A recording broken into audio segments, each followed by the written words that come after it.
లేదు.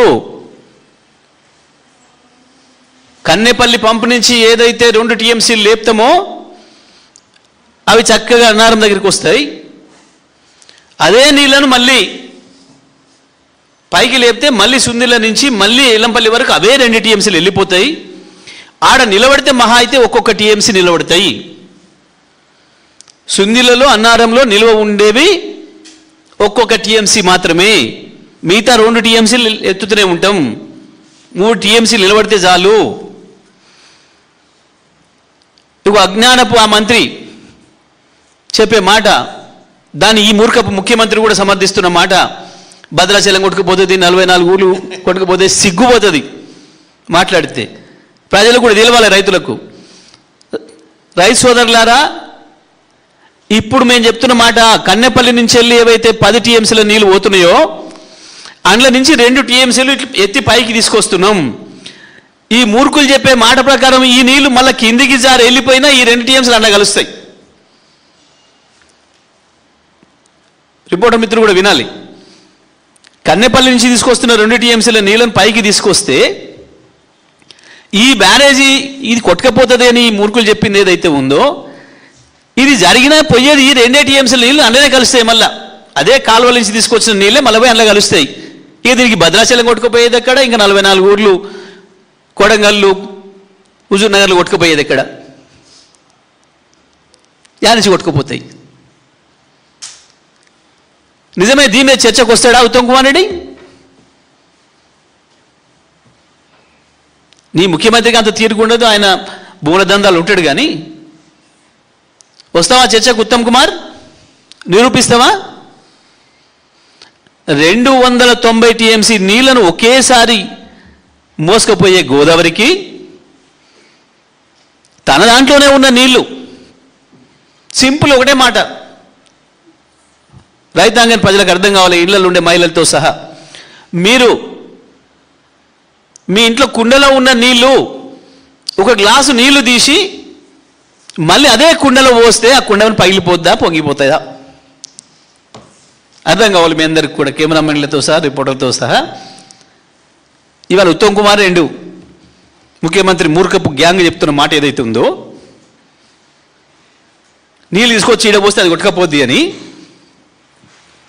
కుండలో ఉన్న నీళ్లను తాగుదామని తీసుకున్న నీళ్లు, గ్లాస్ నీళ్లు ఏదైనా కారణం చేత అదే కుండలో పోస్తే ఆ కుండకు బరువు ఎక్కువవుతుందా, నిండుతుందా, నీళ్లు పొర్లిపోతాయా? ఉత్తమ్ ఇప్పటికైనా అర్థం చేసుకోనని చెప్పింది. ఇక మాట్లాడక ఇటువంటి అజ్ఞానం మాటలు. నువ్వు మొదలుపెట్టిన విద్య ఇది. ఎవడో మూర్ఖుడు చెప్పిండు నీకు అని. చెప్పిన మూర్ఖుడు ఎవడో కానీ నిన్ను మూర్ఖుని చేస్తున్నాడు. తెలుసుకో ఇప్పటికైనా. గోదావరి కెపాసిటీ ఎంత అంటే, దానిపైన ఇప్పుడు మనం నిర్మాణం చేసుకున్న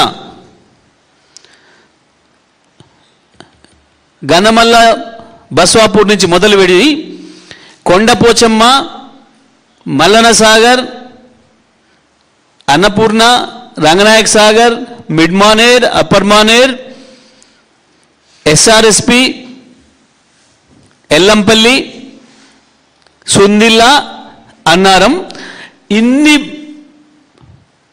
రిజర్వాయర్లు, బ్యారేజ్ల నీళ్లు మొత్తం కలిపి తీసుకుపోయి గోదావరిలో కడితే పోస్తే కూడా భద్రాచలంకి ఏం కాదు. ఇవన్నీ కలిపితే కూడా, ఇవన్నీ కలిపితే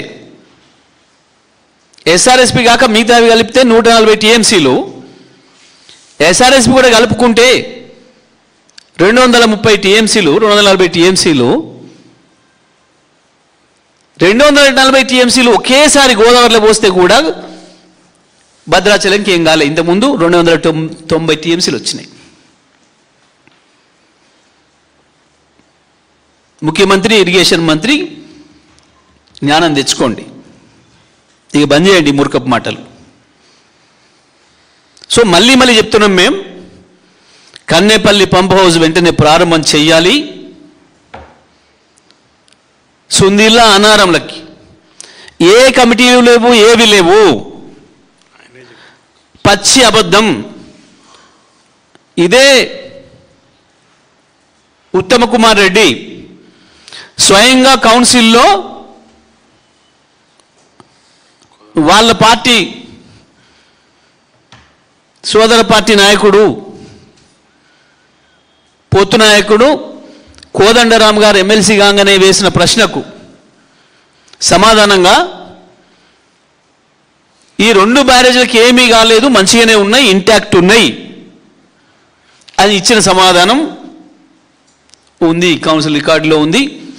మీడియా మిత్రులు చూపించదలుచుకుంటే దాంట్లో ఉంది, దొరుకుతుంది.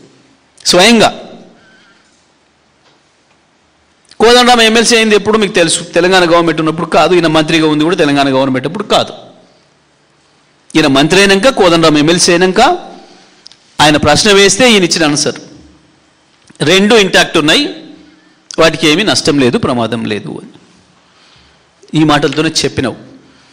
నీకు కొంచెం జ్ఞాపక శక్తి తగ్గినట్టుంది పాపం. ముఖ్యమంత్రి పదవి పిచ్చిలో పడి ఆ గడ్డం ఇప్పుడు తీసేసుకోవాలనో పరేషాన్లో పడి జ్ఞాపక శక్తి తగ్గినట్టుంది. నువ్వు చెప్పిన మాటలు ఎక్కడ ఉన్నాయి? ఇలా నువ్వు కొట్టకపోతుంది, ఇది లేదు అది లేదు అని చెప్పి పూర్తి అబద్ధాలు. ఇందులో అక్షరం కూడా నిజం లేదు. మళ్ళీ చెప్తున్నాం, కన్నేపల్లి పంప్ హౌస్ దగ్గర ఇవాళ లిఫ్ట్లు ఎత్తవచ్చు, సుందిల్లా అన్నారం బ్యారేజ్ నుంచి తేవచ్చు, ఎల్లంపల్లి నింపవచ్చు. ఆ నుంచి మొత్తం తెలంగాణలో 7 జిల్లాలలో ప్రతి రిజర్వాయర్లోకి నీళ్ళు పోయవచ్చు. మళ్ళీ చెప్తున్నాం, తెలంగాణ రైతాంగాన్ని కూడా అప్పీల్ చేస్తున్నాం. ఒకటే మాట, ఇది కేవలం ముఖ్యమంత్రి మొన్న మాటల్లో ఎట్లయితే బయటపడ్డాడో పవర్ బిల్లులు దండగా, అంటే తెలంగాణ రైతాంగానికి నీళ్ళు ఇవ్వటానికి వీళ్ళకు విద్యుత్ బిల్లులు దండగా అనిపిస్తుంది. ఈ మాట కొంతమందికి దేశద్రోహులకు వచ్చే మాట. కొద్దిమంది మూర్ఖులు అధికారులలో ఉండే వాళ్ళు కూడా చెప్పే మాట. కేసీఆర్ గారు ఉన్నప్పుడు కూడా ఈ చర్చ జరిగింది, ఇవి కట్టేటప్పుడు కూడా చర్చ జరిగింది. సార్ దీని విద్యుత్ బిల్లు చాలా అవుతుంది కదా అని వాడు మాట్లాడిండు. వాడు ఫైనాన్షియర్ కావచ్చు, ఫైనాన్స్ అడ్వాన్స్ ఇచ్చినోడు కావచ్చు, ఎందుకంటే వాడు ఖర్చులు తగ్గించాలని ఇస్తాడు కాబట్టి. వాడు వ్యవసాయం తెలియని మూర్ఖుడు కావచ్చు, వాడు నీళ్ళ విలువ తెలియని వాడు కావచ్చు. ఒకటే మాట చెప్పిండు కేసీఆర్ గారు, నీకిప్పుడు ధూపు అవుతుంది, గంట సేపు నుంచి నీకు దాహం అవుతుంది, గొంతు ఎండుకపోతుంది, మనుషులు దొరుకుతలేవు, ఆడ బాటిల్ ఉంది,